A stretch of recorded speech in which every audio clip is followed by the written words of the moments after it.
Bisa dilihat, Bu Yayu?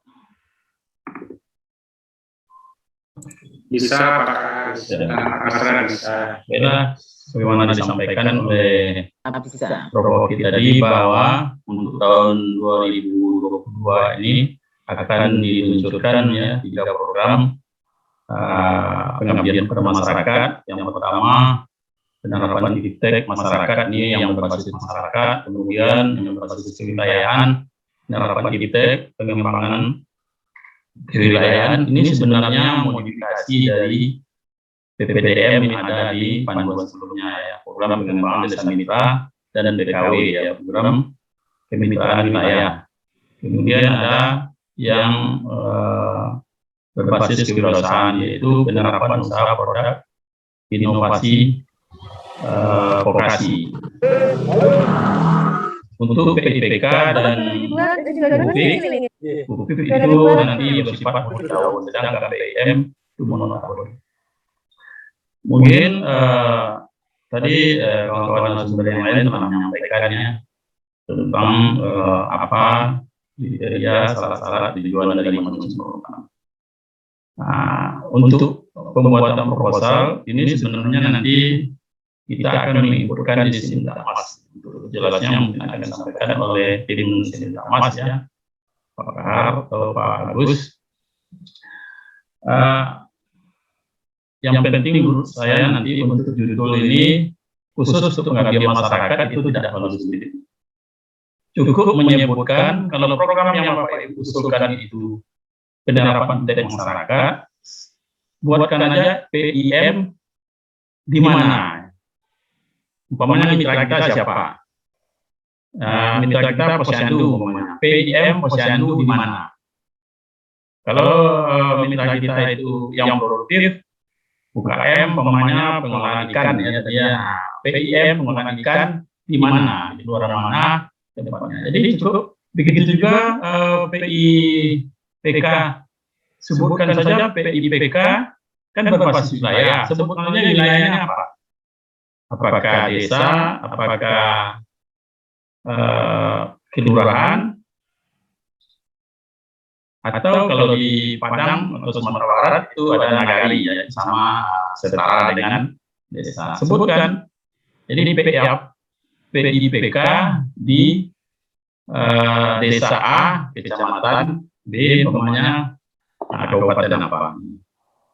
Nah, untuk penerapan usaha produk inovasi vokasi ini kan apa namanya produk inovasi. Jadi disebutkan apa produknya. Jadi disebutkan judul apanya, programnya, PUFIF, usaha apa yang bisa dikomersialkan di perguruan tinggi itu, bisa produk, bisa jasa. Umpamanya kalau jasa pelayanan kesehatan umpamanya. Jadi PUFIF pelayanan kesehatan di politeknik apa? Sebutkan. Jadi perguruan tinggi vokasi. Jadi kan untuk judul sederhana saja, nggak perlu memikirkan terlalu banyak seperti penelitian. Nah, kemudian untuk yang akan disiapkan ya dalam proposal nanti, memang pertama itu ringkasan. Nah, ringkasan ini sebenarnya memuat uraian secara cermat dan singkat rencana kegiatan yang disusun. Jadi dengan membaca ringkasan sudah terbayang oleh reviewer, oh ini yang kegiatannya. Ini masalahnya, luarannya nanti ini, bagaimana solusinya, dan bagaimana metode untuk kemudian pendahuluan ini apa yang harus kita siapkan. Jadi memang karena kita punya mitra, kalau untuk PIM ini ada 3 jenis mitra kita ya. Yang pertama produktif, sudah dijelaskan oleh Gayu. Kemudian tidak produktif tapi berusaha untuk produktif atau menuju produktif. Kemudian memang masyarakat umum biasa atau tidak produktif, ya, seperti kelompok PKK, posyandu, remaja masjid, kemudian anak-anak terlantar, kaum difabel, sekolah yang mulai dari PAUD, SD, SMP, SMK, atau SMU bisa menjadikan mitra. Itu yang termasuk tidak produktif. Kemudian yang tidak produktif berkeinginan menjadi produktif. Sudah dijelaskan juga oleh Kiai tadi, umpamanya Karang Taruna kita beri pelatihan sehingga nanti tidak produktif menjadi. Jadi itu yang kita angkat di pendahuluan ini. Apa analisis situasi mengenai kelompok tersebut, kemudian kondisinya sekarang, umpamanya nama kelompok apa, tahun berapa berdirinya, berapa orang anggotanya, apa kegiatan yang sedang, ini kita jelaskan. Kemudian bahkan ada yang mendetail pemain Karang Taruna ini pernah mendapatkan Karang Taruna terbaik ya, di kabupaten ini. Ini kan lebih jelas, jadi membayangkan kepada reviewer bahwa begini kondisi keadaan mitra itu sekarang. Jadi terbayang oleh reviewer, sekarang kita bawa. Kita jelaskan kondisinya, ini permasalahannya sekarang. Kemudian apa solusi yang kita tawarkan? Kemudian ungkapkan juga potensi dan peluang usaha. Bagi yang tidak produktif, tentu kita ungkapkan permasalahan yang urgent untuk diselesaikan. Ya. Baik masalah kesehatan, ya, masalah posyandu, masalah kaum difabel, ini kita angkat. Kemudian solusi permasalahan. Solusi permasalahan ini sebenarnya berisi solusi apa yang kita tawarkan untuk menyelesaikan masalah tersebut. Kemudian tentu setiap masalah ada solusi. Masalah A, ini solusinya. Masalah B, ini solusinya. Penyelesaian solusi. Kemudian tentu setelah diselesaikan ada solusinya, ada target luaran yang dicapai. Ya, tadi sudah sampaikan bahwa kalau bisa luaran itu terukur. Ya.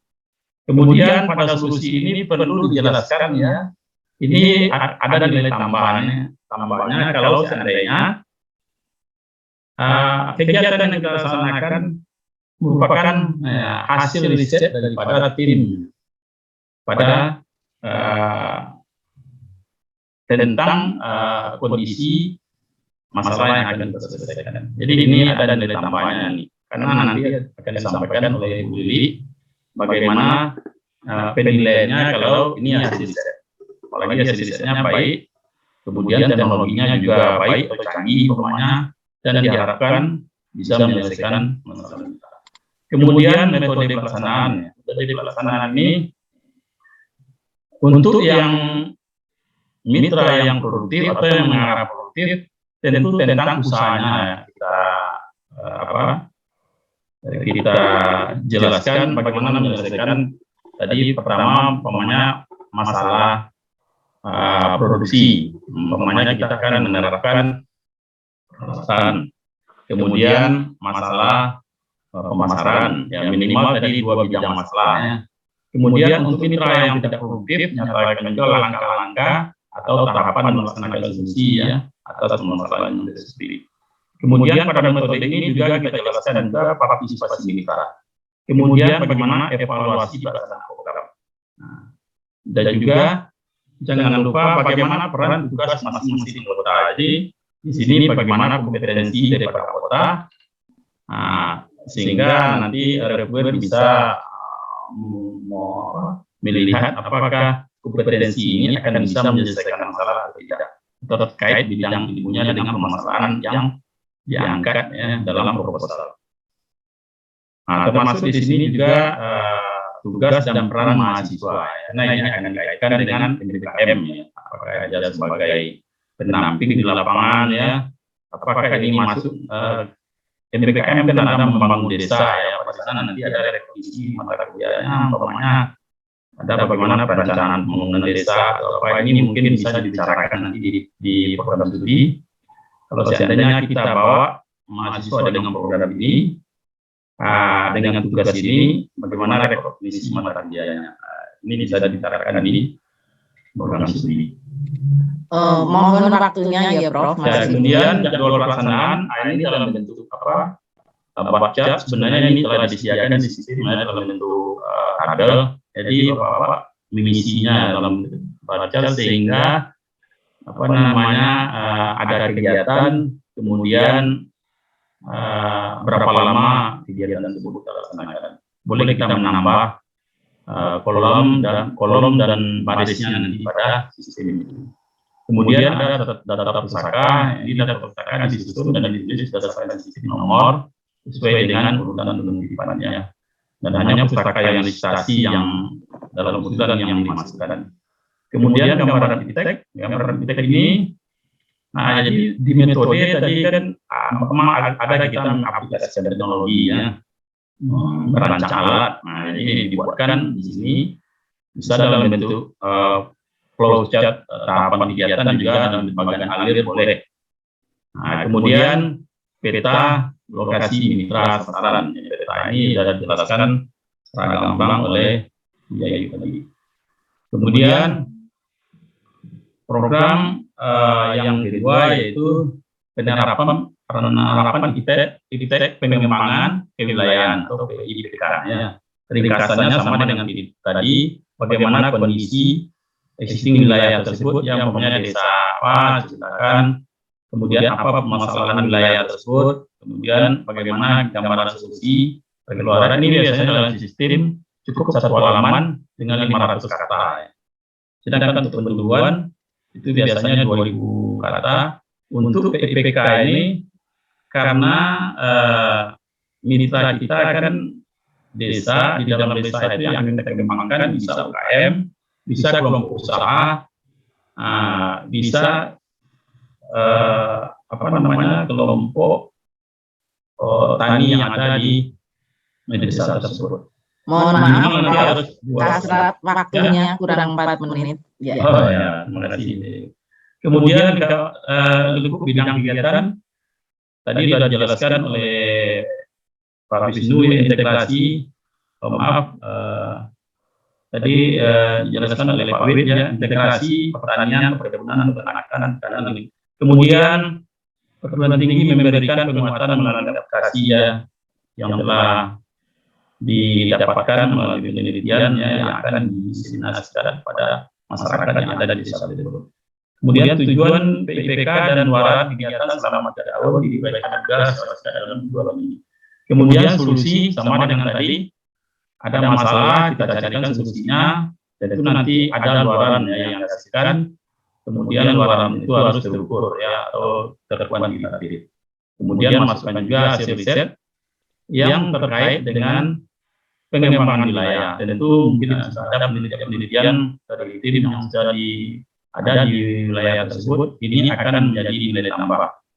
Kemudian metode bagaimana tahapan pekerjaan yang akan kita lakukan dalam menyelesaikan masalah tersebut. Metodenya ini bisa berupa peningkatan kapasitas anggota, sosialisasi, penyuluhan, penyadaran, ya, pendidikan, pelatihan, permainan atau contohan, bisa demplot, simulasi, atau pembuatan dan penerapan alat. Mungkin orang kesehatan, pemeriksaan kesehatan, ya, pencegahan penyakit dan pengobatan, ya. Jadi sesuai dengan program yang Bapak Ibu. Kemudian jadwal daftar pusaka, gambaran teks, peta lokasi itu sama ya, sudah dijelaskan nanti. Yang terakhir mengenai UFIF ya, penerapan usaha produk inovasi vokasi. Jadi karena ini berbasis kita akan menghasilkan produk atau jasa di perguruan tinggi. Jadi memang kita jelaskan pada ringkasan itu produk jasa yang diusahakan, kemudian apa keunggulan dan keunikan daripada produk jasa tersebut, kemudian bagaimana permasalahan, apa solusinya, dan luaran yang diharapkan setelah menjadi pelaksanaan secara ringkas untuk satu halamannya. Kemudian pendahuluan juga kita jelaskan analisis situasi dan kondisi sumber tertinggi perguruan tinggi yang saat ini apa saja sumber pendapatan ini bisa dikoordinasikan dengan Direktur 2 ya atau Wakil Rektor 2. Apa sebenarnya kita sudah punya, umpamanya di lapor itu apa yang sudah dikomunikasikan, ada produk yang telah dijual di dalam pasar. Kemudian apakah sudah ada ya suatu lembaga atau labor yang telah memproduksi tadi dan apa permasalahannya ini kita jelaskan pada pendahuluan ini, uraikan juga tentang kompetitor kita ya di masyarakat produk yang sejenis. Kemudian nyatakan jenis dan spesifikasi produk dan kaitannya dengan apakah produk ini sudah mendapatkan HKI atau berpotensi untuk mendapatkan HKI. Kemudian solusi permasalahan, uraikan tentang strategi dalam untuk revenue generating di perguruan tinggi vokasi, kemudian uraikan tentang solusi dalam pengembangan usaha sesuai dengan jenis bidang usaha yang diajukan dalam BOPIP secara tekstur, dan juga jangan lupa uraikan riset yang terkait. Ini dalam solusi selalu kalau ada riset tim yang terkait dengan solusi yang kita sampaikan, itu akan ada nilai tambahnya ya pada nilai proposal kita. Metode pelaksanaan, jadi kita uraikan ya karena ini suatu produk, jadi kita uraikan komponennya baik bahan baku, produksi, proses produksi, manajemen, sampai nanti aspek finansialnya. Kemudian uraikan juga penggunaan anggaran ya, karena kita kan anggarannya tadi 200 juta dari direktorat, 30 juta dari perguruan tinggi ya. Bagaimana setiap tahunnya itu harus ada dan dapat dibuktikan dalam perhitungan modal usaha. Kemudian peran dan tugas masing-masing anggota juga kita jelaskan pada metode. Jadi intinya bagaimana dalam penyiapan proposal itu kita yang pertama analisis situasi, ya ini kita tulis di pendahuluan. Kemudian apa permasalahan, kemudian kita carikan solusi. Kemudian bagaimana metode atau tahapan atau langkah-langkah atau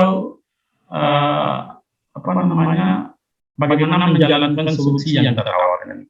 Jadi intinya proposal sebenarnya itu saja. Tentu untuk menganalisis itu Bapak-bapak dan Ibu harus turun ke lokasi mitra. Kalau untuk PM harus turun ke mitra itu apakah yang produktif, yang tidak produktif, sehingga kita bisa menjabarkan dalam proposal itu selengkap mungkin. Tentu dengan batasan-batasan tadi kata ada tadi 2000 kata, kalau solusi 1500 kata, kemudian metode juga 2000 kata. Kemudian kalau untuk jadwal tidak dibatasi, yang penting jadwal kegiatan itu adalah kegiatan kapan dilaksanakan. Kemudian gambaran kita ini apa rancangan teknologi yang akan kita aplikasikan di masyarakat. Bisa juga pada gambaran kita ini berupa ujar atau skema ya, kemudian dalam bentuk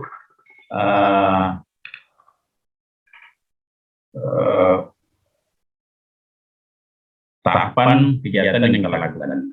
Kemudian peta lokasi ini memang harus tergambar, dinyatakan berapa jarak perguruan tinggi dengan lokasi kita. Untuk publik ini sudah dijelaskan juga oleh Pak Wisnu tadi, memang di samping kita dapat dana dari Direktur Akademik Pendidikan Vokasi, kita diberi peluang untuk menggait dana dari sumber lain. Umpamanya usaha kita ingin pendanaan dari perbankan, atau ada koneksi kita ke BUMN, atau dengan Pemda ya, bisa bekerja sama, sehingga produksi hasil teknologi yang dimiliki oleh dosen itu bisa menjadi income generating dari perguruan tinggi. Jadi sebenarnya program PUPIP ini bagi dosen-dosen yang karyanya itu tidak ingin karena ada juga dosen tidak ingin dia diproduksi oleh dunia usaha, dunia industri, tapi dia sendiri berpeluang untuk menjadi pengusaha di kampus. Itu sebenarnya jadi pengusaha di kampus bisa didanai selama 3 tahun, dengan dana 200 juta per tahun ya, sehingga 3 tahun kan udah 600 juta ditambah dana perguruan tinggi. Nah, dapat pembayaran, jadi bisa menjadi pengusaha yang kaya sebenarnya bagi kawan-kawan yang mendapatkan. Tentu ada nanti aturan-aturan dibuatkan perguruan tinggi ya dengan UR2 biasanya bagaimana pembagian hasil antara lembaga publik ini nanti dengan generating perguruan tinggi. Iya. Mungkin itu saja Bu Yayu. Iya. Mohon maaf ya karena waktunya terbatas. Iya. Nanti mungkin kita lebih jelasnya waktu diskusi.